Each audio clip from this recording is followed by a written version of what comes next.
আব্বু একবার কয় কেন পড়তে বসিস না, আম্মু একবার কয় কেন লিখতে বসিস না। কি করে বলি আমি পড়ালেখা ভালো লাগে না, ভালো লাগে না। আমি যদি বলি একটু করব খেলা, আম্মু বলে খেলবি কেন দুপুর বেলা। আমি যদি বলি একটু করব খেলা, আম্মু বলে খেলবি কেন দুপুর বেলা।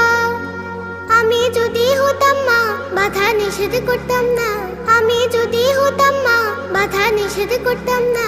আমার মেয়ে বলতো আমায় কত ভালো মা, কত ভালো মা। আব্বু একবার কয় কেন পড়তে বসিস না, আম্মু একবার কয় কেন লিখতে বসিস না। কি করে বলি আমি পড়ালেখা ভালো লাগে না, ভালো লাগে না। হঠাৎ যদি